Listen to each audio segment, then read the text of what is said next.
welcome back to All Over the Map. Thanks for tuning in. We have news of the day for the 2nd of March 2022. This game is a GeoGuessr game where we feature 5 news events of the day, and we'll try to find out on a map the location of these news events, or at least close to it. So we've had fun with this. We'll continue to do this. I know it's going to be a little sporadic for me over the next couple of weeks with work, the kids. So it might not come out generally at the same time. Might be, early in the morning for you in the United States. It might be later. It could be later in the evening for you in Poland. But in any case, I'll try to get this out and feature the 5 news events of the day for the 2nd of March. And we're going to get into this. And as we normally do it, it's a no time limit moving allowed challenge. And as always, the play along link will be in the description below. So let's get into it and see what first news event of the day that we have. And there we go. We've got, here is one of the largest planes, or if not the largest plane in the world, the Antonov International Cargo Transporter. This, unfortunately, as we'll see here, was destroyed. If I can get the actual headline here, the world's largest plane destroyed during the Russian invasion of Ukraine, according to Ukrainian officials, during alarm and sadness among the aviation world, in which it occupies almost a cult status. Yeah, so not sure why this was destroyed, but it says it will be rebuilt at Russia's expense, cost putting it at $3 billion. So, yeah, that's what's going to happen. They're going to make them pay for it. But in any case, let's take a look at this. See tour guide here, and or tours on this field, voyages, and unfortunately, this was destroyed in the invasion of Ukraine. So this is north of Kiev, and let's just take a quick look at this again. And let's take a look. As you see here, satellite images from Maxar Technology shows significant damage to the part of the hangar at Hostomel Air Base. So Hostomel is what we're looking for, and I believe this is north of Kiev. Kiev.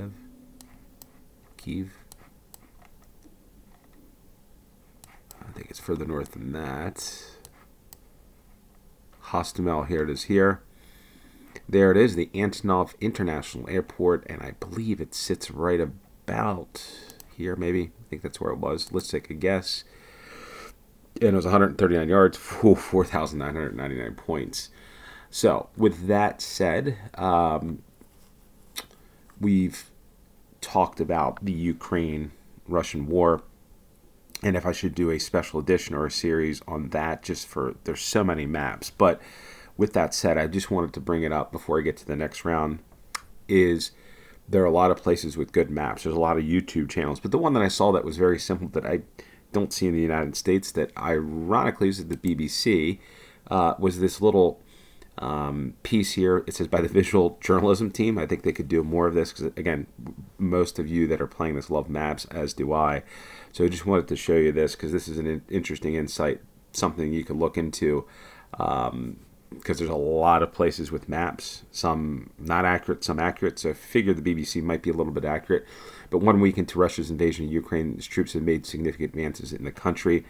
And here are the latest developments. This is day 7.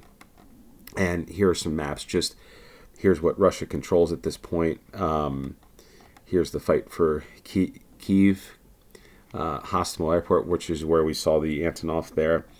The center, so a little further out, that TV tower that everybody's, I'm sure, has seen. Strikes from the north. Where's the area under Russian control? The Advance Ministry of Defense from the UK said on Tuesday the bulk of Russia's forces still remain 19 miles from Kyiv there. Strike from the east. So we look at just a bunch of maps here, locations of where this stuff's happening, where the countries the Ukrainians are fleeing to. Yeah, and there's also some videos. I know Bald and Bankrupt and Johnny FD, I believe, show their travels from Kyiv to, I believe, Hungary. I'm not sure, but yeah, there's some good YouTube videos on that just to see what hell people are going through in that part of the world. So just thought that was an interesting note here. That there's a bunch of maps, and I'll link it. Like all these videos, all these news articles are in the description below. So let's get off to the next round and see where we go. And we go off to the United States and a baseball stadium, and this is the Atlanta Braves. Looks like this particular photosphere, they're playing the Washington Nationals, home of the 2021 All-Star Game. I think they did move that. But yeah, Atlanta, why is this important? Well, if you are in the United States, you might already know this. If around the world, may not. And I've got a lot of ads always popping around. But Major League Baseball is postponing opening day after owners and players cannot agree on a labor deal. So Major League Baseball is postponing its traditional opening day and their first two series of regular season games because they could not reach a deal on a collective bargaining agreement. The CBA determines players' terms and conditions of employment. So a lot of stuff. It's about the people. It's about the fans. We're not seeing a lot of stuff worldwide. This is just another disappointing thing. If you like baseball, if you like America's kind of pastime of opening day, it's a day that traditionally a lot of these cities where baseball is played, the professional teams, it's kind of an off day or a businessman's and woman's special where they have games during the day and everybody just takes off of work and school and sort of things. So it's a traditional day here in the United States. It won't be happening this year. So unfortunately, theme running not too good in 2022 of the people, the fans are just, guys, put on the back burner. So let's look up and find out where this beautiful stadium is. It's actually, I know this is called Truist Park, and it's not in the center of Atlanta. However, it is a little ways outside of it. I believe on the north side. Let's take a zoom into Atlanta and see where this is. The north side, Buckhead, Cumberland, I think it is. There it is, Truist Park, which is unusual. I think you see this somewhat in Europe with the new stadiums, where you see the football ground outside of the city center around the ring road or the beltway, as we call it in the United States, some of the places anyway, the loop, whatever you want to call this. In Atlanta, I think the football stadium is down here somewhere. There's State Farm Arena. Yeah, Mercedes-Benz Stadium, home of the Atlanta Falcons and Atlanta United, play here, right down the street from downtown Atlanta, but the baseball is now moved out to Truist Park, which is in the suburbs, as we say in the United States. 24 yards, 5,000 points. Off to the third news event of the day, and we got the Pancake race. Come and support the town's historic event, the Pancake race, Tuesday. It even says here on the sign, update it. Google, great. Tuesday, 1st of March, followed by the Pancake race, party celebrations, and prize giving. The Francis Jackson Homes here in Olney, England. Well, it doesn't just happen in this beautiful town of Olney, England, but also Kansas. A Kansas woman wins the traditional pancake race against England. A woman from Liberal, Kansas, is this year's champion of the traditional Pancake Day race against women in Olney, England. Whitney Hay won the U.S. leg of the race with a time of 1:07. The race returned because of the coronavirus pandemic. So contestants must carry a pancake in a frying pan and flip it at the beginning and end of a 380-meter race, 415 yards. The event began in Olney in the 15th century. In 1950, Liberal Kansas challenged Olney to an international competition. So there you go. Olney, you can see here in Buckinghamshire, is about 60 miles northwest of London. So let's take a look. This is actually northwest of London. 60 miles northwest of London. Olney is Buckingham. I think it's around here somewhere. Marsh Gibbon, probably a small little town.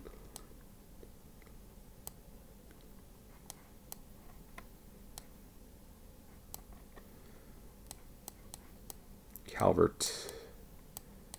Stoke.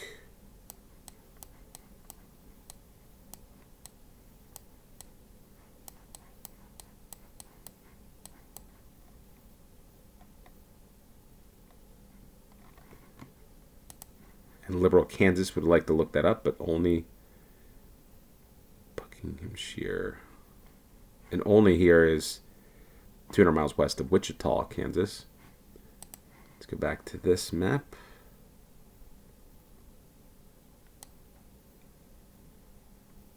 There it is. There's Olney. Took a little while. And I think we're right here in the town center.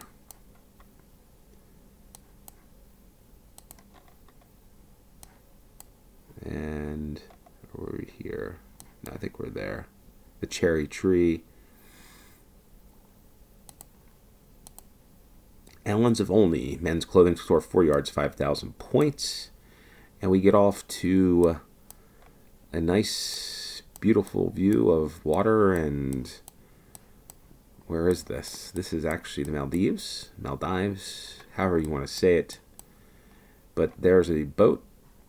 There's ships. And why is this important? Well, Russian oligarchs' yachts are headed for this place as sanctions have been levied. A growing number of super yachts belonging to Russian tycoons have made their way to the Indian Ocean, cruising around the Maldives and the Seychelles,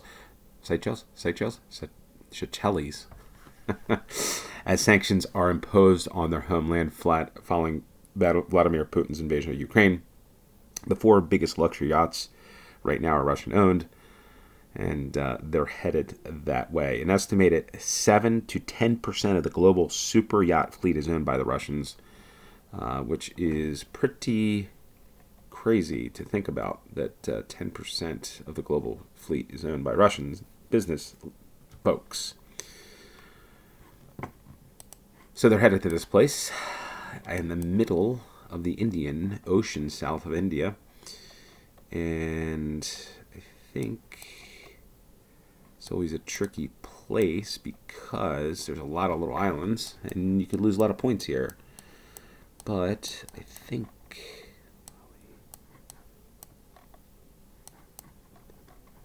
you're in here. Let's see. I think we were near Mali. There's always a KFC someplace, isn't there? And I think we were on the presidential jetty. That's where we were. Can't believe there's a KFC there. Interesting. 27 yards, 5,000 points. That place is about to get overloaded with super yachts from Russians. And we got the 5th and final round, and we've got a train that looks like 2 eyes and a nose like Thomas the Tank Engine. But no, what we have here is, what do we have? We've got Plusimi Proteinin. We've got a green train and burger tortilla. Hesburger. What? We're in Finland again. What is this? We're in Finland. Well, we are at a train station in Finland. Well, why is that important? Well, Ukrainian citizens will be traveling free on Finnish trains. The measure comes into effect Wednesday, the 2nd of March. The Finland state-owned rail operator VR has announced that all Ukrainian citizens can travel free of charge on long-distance and commuter trains by presenting their passport to the train's conductor. There you go. So we will end this game on a good note, a positive note. Things of doing the right thing, which is I'm always about. Ukrainian citizens able to travel free on these rail line. Let's look up where we are in Helsinki at the train station. So good on the Finns for this. And I think we're in the center, right? There's the trains. I think we're here right there. Right around the corner from the Holiday Inn in Helsinki city center. And I'm sure there's a Hesburger around here somewhere. So let's guess that. And there we were, 20 yards, 5,000 points for a grand total of 24,999. Missed this game. Perfect score by 1 point. Again, we can focus a little bit on Ukraine if you want. We can do that sort of thing. But I know there's probably a lot of information overload to that end, and we'll try to get on the other news stories. So Major League Baseball in Atlanta, to the great Pancake, I can't even say it, Pancake race in Olney in Liberal, Kansas, 200 miles west of Wichita, is out here. Just so that everybody, I didn't think we covered that one. There it is, Liberal, Kansas, on the Kansas-Oklahoma border, basically in the middle of nowhere in the United States. So that's interesting there. We talked a little about the Antonov, the Superyachts, and then the fun, positive news event of the day that the Finns are allowing Ukrainians to travel free on their national rail service. So with that said, hopefully you enjoyed this one. Like I said, all the links are in the description below to all the news events. If you have anything, any suggestions, comment, send me an email, whatever. But as always, thanks for tuning in. Until next time, cheers.